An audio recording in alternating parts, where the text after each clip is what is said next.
Spring is packed patios, parties, wedding weekends, and RK Zero Proof keeps you in the mix without the morning after regret. As the original Zero Proof Spirits brand, RK's Warm Molecule gives you that real deal burn of whiskey or tequila with none of the alcohol. 0 calories, 0 sugar, and a whole lot of freedom to enjoy the moment. Sip smarter this season at rkzeroproof.com.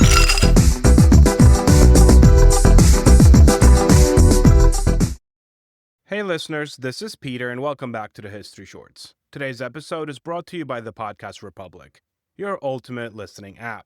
Discover and subscribe to thousands of podcasts from around the world. Download Podcast Republic today, available on Google Play and the Apple App Store. Today on History Shorts. In the 1840s and 1850s, people in England were dying at an alarming rate. They died after sudden illness, after days of vomiting and stomach pain, after a period of gradual decline that looked, to every doctor who examined them, exactly like natural causes. Their deaths were recorded as cholera, gastric fever, or simple intestinal complaints. Their estates were then inherited, their life insurance policies were paid out, and the people who had been caring for them, spouses, siblings, neighbors, went on with their lives. The problem was that many of these people had actually been murdered, and for years, nobody could prove it. Our history brief today covers some recent history news.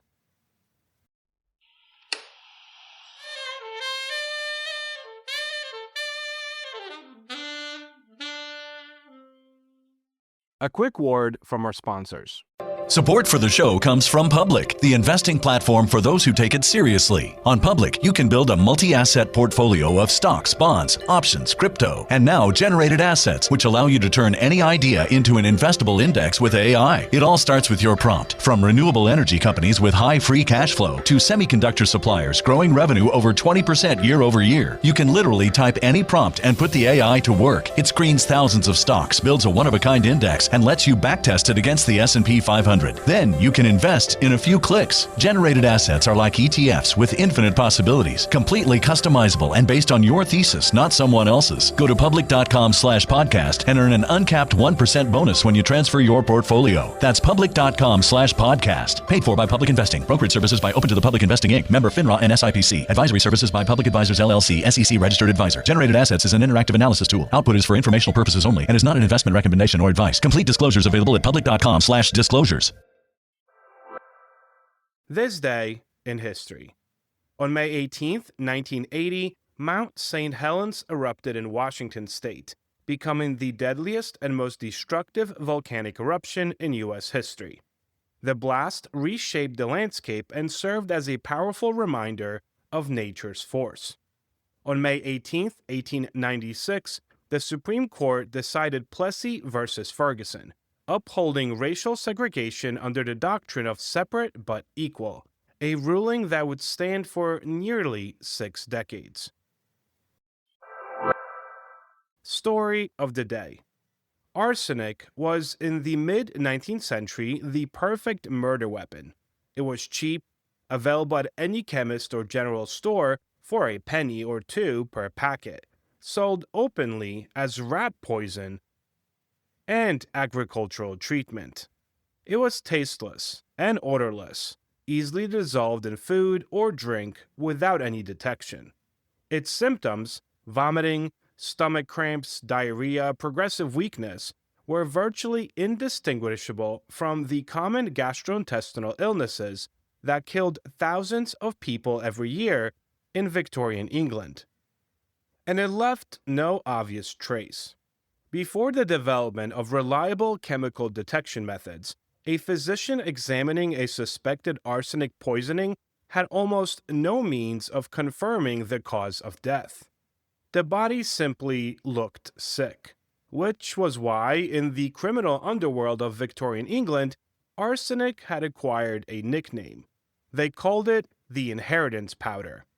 The scale of the problem became undeniable in the 1840s, when a series of high-profile poisoning cases attracted national attention. Mary Ann Cotton, a Durham woman who is believed to have killed as many as 21 people, including multiple husbands, children, and stepchildren, was the most notorious. But she was far from alone. Coroners' inquests across England were routinely returning verdicts of natural death in causes that, in retrospect, bore every hallmark of deliberate poisoning.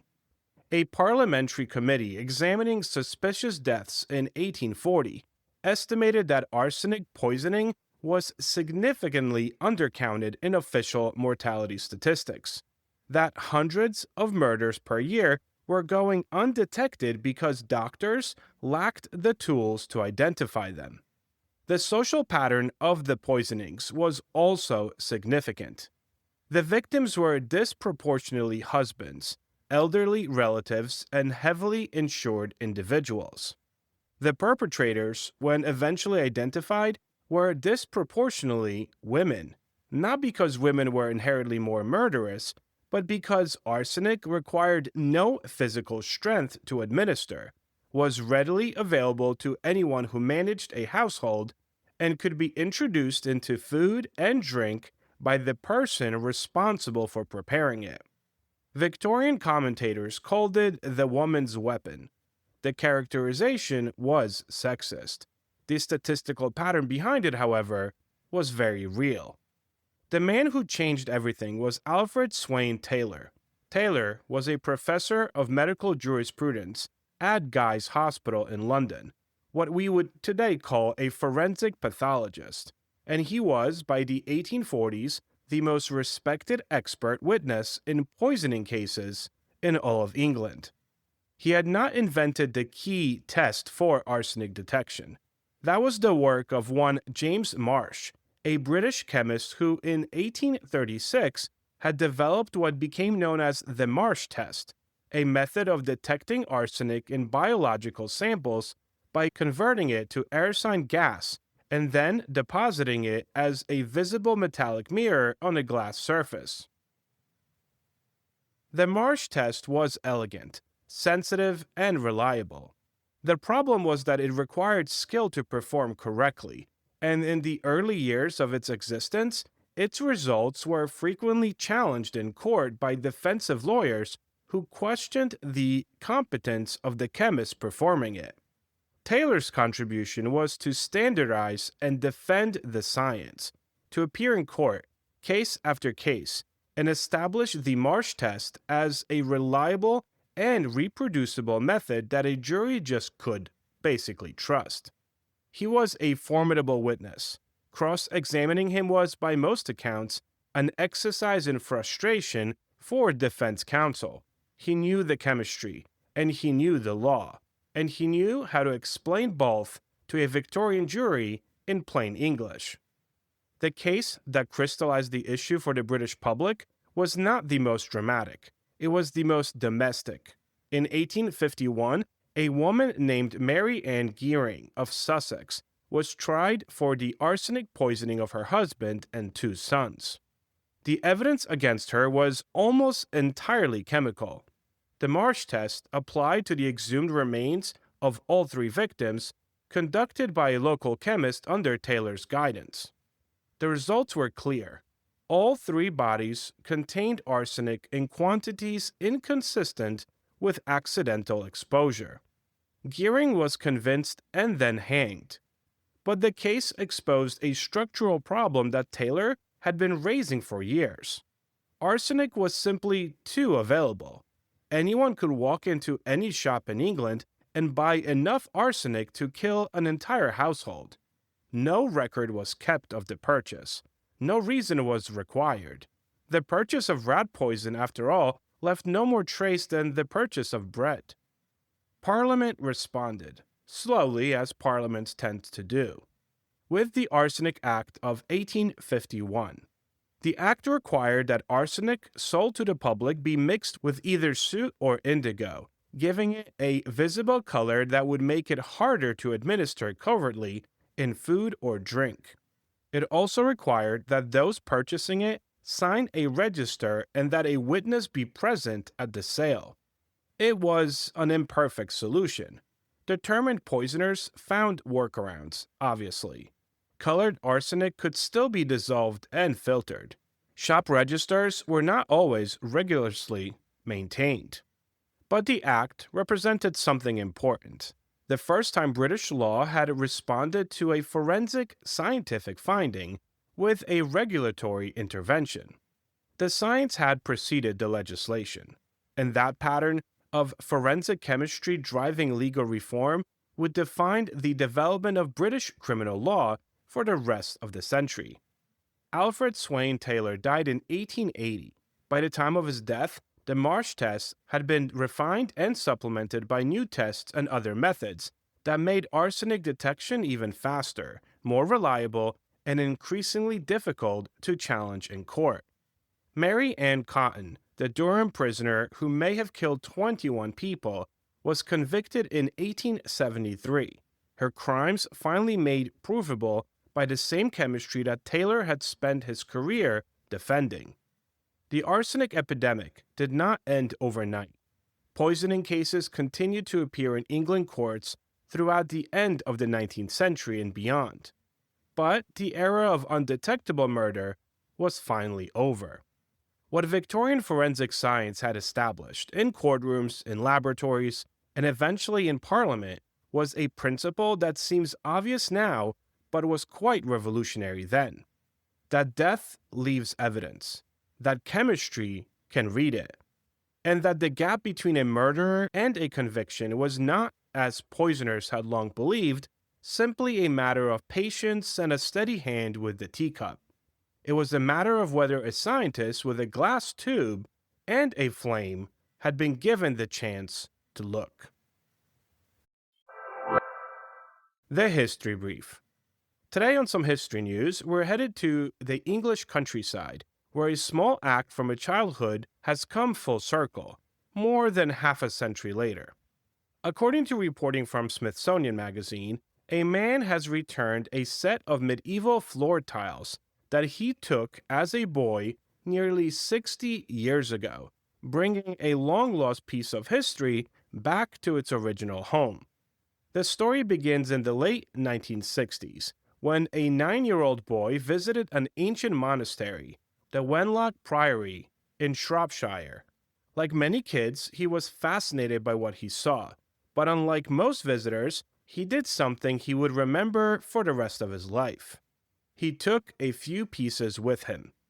The tiles, dating back to the 13th or 14th century, were part of the priory's original decorative flooring, crafted during the medieval period when the site was home to a community of monks. Over time, they ended up tucked away in a container, surviving decades of house moves and life changes. And then, years later, the past resurfaced. While cleaning out his attic, the now elderly man rediscovered the tiles, still intact, still recognizable, and still carrying a quiet weight of guilt. That rediscovery set him on a mission to figure out exactly where they came from and to return them. Using old family records and diaries, he traced the tiles back to the Wenlock and contacted the organization that now manages the site. Experts confirmed what he had suspected. The tiles were indeed authentic, and they belonged there. Among them was something particularly remarkable. One fragment featured a previously unknown dragon design, adding some new insight into the artistic patterns used at the monastery centuries ago. In other words, this wasn't just a sentimental return, it was a meaningful contribution to historical knowledge. When the man finally handed the tiles back, there was no punishment, only appreciation. Curators noted that while removing artifacts is never encouraged, the tiles had actually been exceptionally well preserved, protected from weather and wear during their decades in storage. Today, they won't be placed back into the monastery floor. Instead, they'll be carefully studied and preserved, becoming part of the historical record that they once left behind. Thank you so much for spending some time with me today and helping make this little show such a mighty success. If you are enjoying this show and would like to help with its production, you can always donate a few dollars at buymeacoffee.com or become a Patreon member to enjoy these episodes ad-free. Both of those links can be found on our website at www.historyshortspodcast.com. And don't forget to check out our YouTube channel, where we have different series that are not part of this main feed, and where you can watch the Friday interviews as videos. Have a great rest of your day, and I will talk to you all again tomorrow. In 2020, two best friends and history teachers dropped a podcast, and people actually listened. Fans showed up. Then 2024 hit, COVID ended, and life said nah.